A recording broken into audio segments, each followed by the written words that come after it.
ગુલ્લક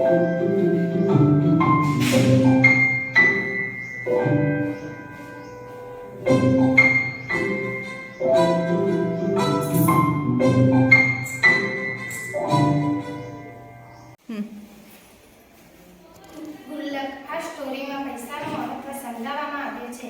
અહીં એક છોકરો પૈસાને ભેગા કરે છે અને તેની બહેન માટે એક ગિફ્ટ લાવે છે. તેની બહેન તેને રાખડી બાંધે છે ત્યારે તે તેને આ ગિફ્ટ આપે છે. આમ તે પૈસા ભેગા કરીને તે તેની બહેન માટે ગિફ્ટ લાવે છે. પૈસાને બચાવે છે અને તેની બહેનનું સપનું પૂરું કરે છે. આ સ્ટોરીમાં કહેવામાં એવું આવે છે કે આપણે પૈસાનો બચાવ કરવો જોઈએ. જ્યાં ત્યાં પૈસાનો ઉપયોગ કરવો, જ્યાં ત્યાં આપણે પૈસાનો ઉપયોગ કરવાની જરૂર ના હોય ત્યારે આપણે પૈસાનો ઉપયોગ કરવો જોઈએ નહીં. આ સ્ટોરીમાં એક છોકરો છે તે તેની બહેનનું સપનું પૂરું કરે છે. તેને ઢીંગલી પસંદ છે તે ઢીંગલી લઈ આપે છે અને તે પૈસાનો બચાવ કરે છે. એક નાનું બાળક હતું, તેની પાસે ગુલ્લક હતું. તેમાં તે પૈસા એકઠા કરતો હતો. તેમાં ગણીને માંડ પૈસા પડ્યા હતા. તેને જે ઘરમાંથી પૈસા મળતા હતા તે ગુલ્લકમાં નાખતો હતો. એક દિવસ તે આઈસ્ક્રીમ ખરીદવા જાય છે, પણ તેની પાસે પૂરતા પૈસા ન હોય તેને તે આઈસ્ક્રીમ પરત કરવી પડે છે. આવી જ ઘટના તે કોકા ખરીદવા જાય ત્યારે પણ આવી જ ઘટના બને છે.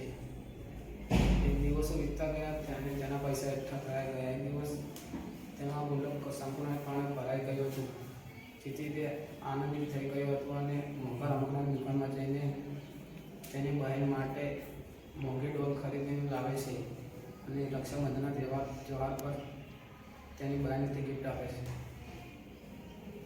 તે પૈસા ભેગા કરતો હતો.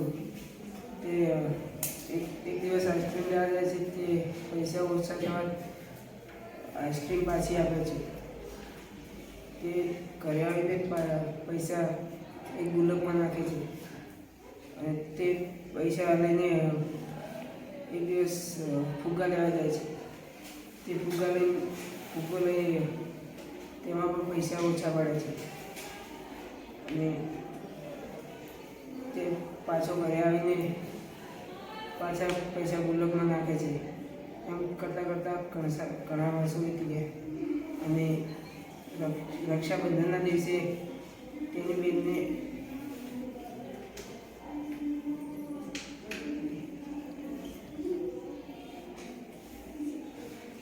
ગિફ્ટ લઈ આપે છે.